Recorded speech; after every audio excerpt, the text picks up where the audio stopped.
All right, so I figure I come on here live and I talk a little bit what's going on. So there was a UFO thing that was dropped.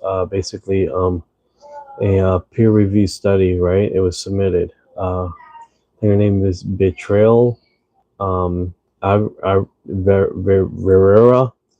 and this is, if it's proven correct, we're talking about seeing satellites in our sky prior to when we had satellites, actual traceable satellites in our own skies, which that is remarkable in itself, right? And then on top of what we've seen, uh, is that the information that she has, she's calling it transients, right? That these transients appear in the sky, and they associate these transients with cross-referencing with nuclear testing sites. And during the nuclear sites, during that period of time, these transients will show up 40% or 45% more, which is pretty remarkable, right? That shows an intuitive, basically acknowledging something's happening in the area, right? And then on top of that, she cross referenced the events with these transients showing up in the sky. Is also cross referenced with data that was in called the UFO cat, right? And basically, we're talking about a satellite grid or infrastructure seemingly around the Earth, because this data came from multiple locations around the Earth during this period of time, tracking and showing up these UFOs that was appearing during the period of time that we did not have satellites in our skies. So that is the peer review study that she submitted for peer review that happened the 25th of this month. So that in itself is remarkable, because she was working alongside, I think his name is Ben Rowe, and he, alongside with her, submitted this peer review study to be reviewed, and hopefully it's going to be the first of its kind. A UAP data data information of UAP phenomenon being peer reviewed and mainstream science. Now, it's one thing to submit the files for a peer review study, but it's another thing to get them to accept it and to do their freaking job. So that is one of the things that was one of the reasons why she publicized her peer review paperwork to the public. So not only that we and the public will see this peer review paperwork that was submitted, that we can read it out and we can look at that and we can start understanding what this entails. It gives opportunity that the people involved to do the peer review study would put their hands up, put together, and actually do their freaking job. Peer review scientific data. And what the scientific data is showing is that um, they collected from a observatory from the 1949s all the way up to 1957, and what it shows is these objects in the sky, basically what seems like you satellites showing up in random places in the sky and moving around like satellites would. But here's the thing, guys. During that period of time, satellites were not present. Satellites wasn't a thing. The first satellite that was basically came up into the sky was 1957. I believe it was October, and it was a Russian satellite. That was the great, space race, right? So from our first satellite in the sky, we were already seeing objects in the sky that act like a lot inherently like UFOs. Or basically, people have theorized is like maybe this. Thank you for the like, I appreciate it, brother. They theorize that these satellites, or what other people have said, that ancient satellites that coexist in our skies prior before humans have ever put satellites in the sky.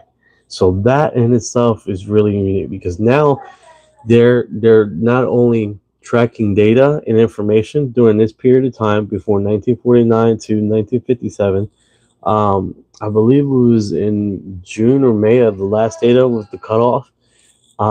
They did that and they calibrated that and they cross-referenced that. This is where it gets really into the meats of this UFO peer review study, right?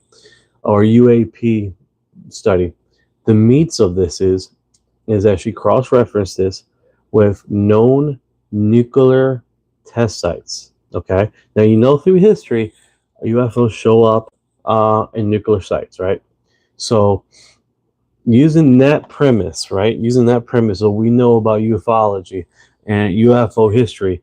They basically systematically cross-reference with the data that UFO Cat had, right, and sightings that they had on nuclear sites and nuclear testing sites, and on those days, right. Not only that, this data showed that these objects in the sky, will show up it will show up by 45% more, which is incredible, right? Not only is that showing that there's some intelligent phenomenon that's showing up, it's not random, right? So the reason why, here's another thing. She does touch on the fact that this could be like atoms or nuclear fallout that could be resulting in basically flying around the Earth after a nuclear test site. But if that was the case, this is where it gets interesting. If that was the case, then these objects would be completely random. Random. It doesn't show that. It shows that these objects that not only act like satellites, which there was no satellites in space, it also showed interaction, what we were doing here on planet Earth, alongside nuclear testing, alongside nuclear launches, alongside a lot of other odd phenomena, and they were showing up and showing off. And so people are theorizing is like, well, maybe there weren't UFOs, which it is UFOs, unidentified um, phenomenon or UAP, but it could theoretically be an ancient satellite grid in our sky before we were able to start putting satellites in space. Now, that being said, it's unexplainable. They can't explain it. The data shows one of the peer reviewed scientists that was on this uh, paper. He tweeted out. He X, like, what we call formerly X right now.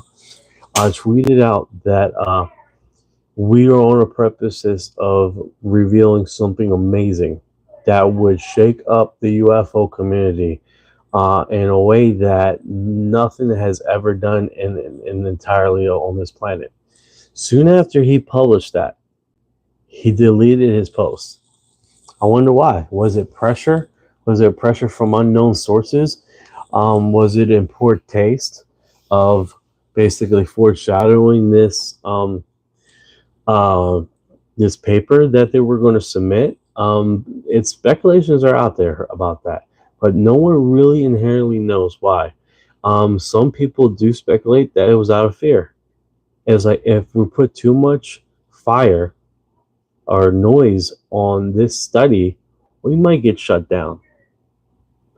That's a big possibility because when we talk about this phenomenon and what's going on with extraterrestrials per se or UAPs, there's a great possibility that the research and the paperwork that are being filed to submit to peer review study could possibly be shut down. Um, she submitted in 2022 prior to this, and what they're stating is that I'm getting a signal. I don't know what that is. I'm sorry, guys. I'm like getting a notification here. Okay, so just to keep you guys on the precipice of this, if this peer review is that they correlate and cross-examine and come to the same conclusions that the writer stated, then they can basically conclude that yes, there were UFOs or UAPs or unidentified flying objects in our sky that would be like a satellite grid per se, or what I like to say, an ancient satellite grid, which just foreshadows um, what rumors of the Black Knight satellite. And if you guys know anything about the Black Knight satellite, you know where I'm going with this. That there was basically satellites in our space thousands and thousands of years before we were able to even fly or speculate what is in the sky, right? They're like inherently observing our development here on as a human race. All right, I figured I'd touch base with you guys, let you guys know what's going on, and this soak that in, man. Was a pretty unique live, as far as people coming in and out, questioning stuff. Uh I might do this more often. Send me a message if you want to see more briefings like this. This was pretty interesting. I gotta say. Take care. I don't even know how to turn this off now. How do I turn this off? Hold the screen. 12-minute long. Yes.